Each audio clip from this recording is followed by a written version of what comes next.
soal nomor 1. Suatu unsur X memiliki harga keempat bilangan kuantum elektron terakhir, yaitu N-nya 3, L-nya 1, M-nya 1, S-nya plus setengah.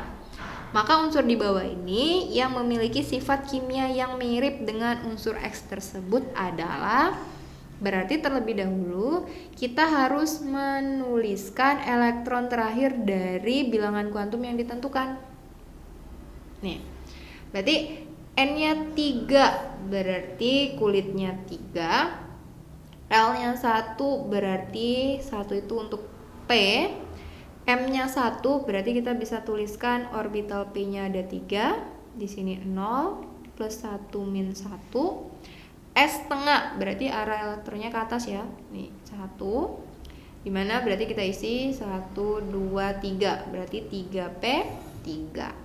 Nah, berarti elektron terakhir dari si X adalah 3P3. Nah, yang ditanya adalah unsur kimia yang mirip dengan X, berarti kata kuncinya mirip. Maka yang kita cari adalah unsur yang berada satu golongan dengan X atau segolongan dengan X. Maka yang membedakan adalah periode. Jadi periodenya beda.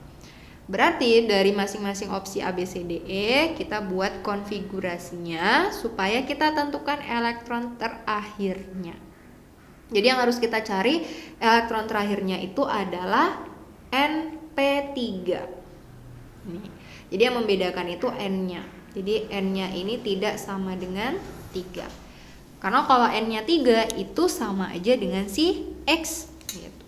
Berarti untuk yang A5 berarti 1S2, 2S2, 2P1. Oh, ternyata ini P1. Salah. Yang mau kita cari adalah P3. B, P15 berarti 1S2, 2S2, 2P6, 3S2, 3P3. Oh, P-nya 3. Tapi N-nya di sini juga 3, berarti ini bukan yang kita cari, melainkan ini adalah unsur X-nya tersebut. Yang kita cari adalah unsur selain X yang berada satu golongan dengan X. Maka kita cari yang lain, yang C31. Ya, di sini kita bisa menggunakan penyingkatan dari gas mulia ya, AR18, 4S2, 3D10, maka 4P1. Oh, ininya P1 berarti salah. Untuk yang keempat, yang D, D33 berarti bisa gunain AR18, 4S2, 3D10, 4P3.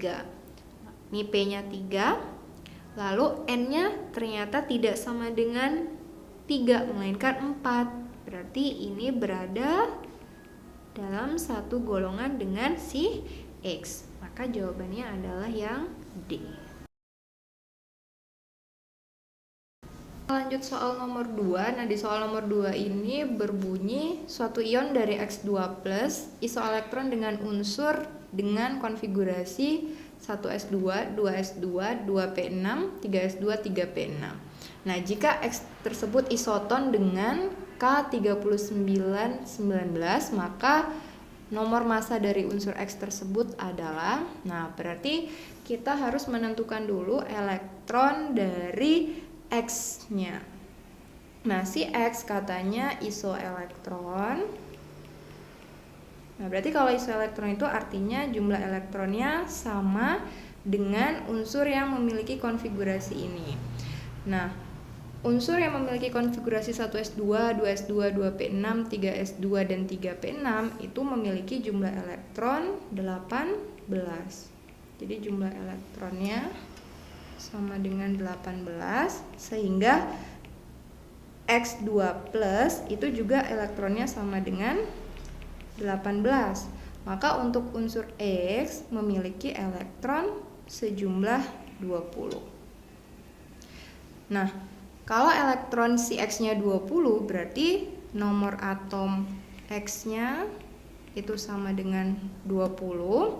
Nah, sehingga notasi dari X bisa ditulis sebagai X 20. Nah, lalu bagaimana kita nentukan nomor massanya? Kita nentukannya dari istilah isoton. Isoton itu artinya neutronnya sama dengan K3919. Nah, untuk yang K3919 ini memiliki neutron sejumlah 20. Sehingga untuk X juga neutronnya 20, maka nomor massanya sejumlah 40. Berarti jawabannya yang D. Oke, kita lanjut soal nomor 3. Nah, di soal nomor 3 ini yang ditanyakan adalah spesi di mana atom pusatnya memenuhi kaidah oktet adalah kecuali. Nah, berarti yang dicari adalah yang tidak oktet. Nah, oktet sendiri itu jumlah elektronnya adalah sama dengan 8. Berarti kita cari dari masing-masing yang tidak memenuhi kaidah oktet yang mana. Berarti kita harus menuliskan struktur Lewisnya. Nah, untuk yang A, NH4+, berarti N itu mengikat 4, H. Oke, di sini ada H, di sini juga ada H. Oke. Di sini dia membentuk ion plus. Nah, kita lihat di sini jumlah elektronnya adalah 8. Berarti ini oktet. Nah, untuk yang B, Bf4-, berarti B mengikat 4F. Nih, B itu 1 2 3. Jadi sebenarnya elektron valensi B itu 3. Karena ada ion min, itu artinya si B-nya menerima 1 elektron. Oke, berarti menjadi 4. Di sini ada F. Ini F. Oke, di sini mengikat 4F. Ini juga F-nya. Nah, lalu kita lihat, oh ternyata di sini jumlah elektronnya 8. Nah, ini juga oktet. Nah, untuk yang C itu PCl5, berarti 1P mengikat Cl sebanyak 5. Cl. Nah, sebenarnya kalau dari sini kita sudah bisa langsung menebak, oh ya sudah pasti jawabannya adalah PCl5. Kenapa? Karena logikanya satu ikatan itu harus minimal 2 elektron. Jadi kalau si P mengikat 5 Cl, ya sudah kita kali aja 2. Berarti 5 kali 2 berarti 10 elektron, sehingga berarti dia tidak oktet. Atau kalau mau kita gambar nih 5 Cl-nya 1 2 3 4 5 6 7. Ini 1 2 3 4 5 6 7. Ini 1 2 3. Ini 1 2 3 4 5 6 7. Nah, di sini ada elektronnya ternyata 10, sehingga ini tidak memenuhi kaidah oktet, sehingga jawabannya adalah yang C, yaitu PCl5. Baik, kita lanjut soal nomor 4. Nah, di soal nomor 4 ini terdapat persamaan reaksi kimia. Nah, kalau ada persamaan reaksi kimia, kita tentukan terlebih dahulu adalah reaksinya sudah setara atau belum. Dan ternyata reaksinya sudah setara. Kenapa? Karena sudah ada koefisien di salah satu senyawa yang ada di dalam reaksi. Nah, ketika sudah setara, barulah kita tentukan dari yang ditanya beserta yang diketahui di soal. Oke, kita mulai. Nah, yang dipertanyakan adalah volume dari KMNO4. Jadi volume dari KMNO4 0,5 M. Jadi kita bisa tulis volume KMNO4 0,5 M.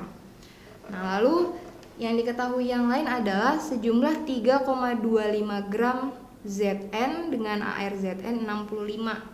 Berarti masanya Zn sejumlah 3,25 gram, AR-nya sejumlah 65 gram per mol.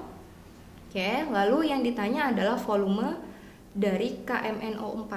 Oh ya, berarti ini volume KMNO4 yang ditanya.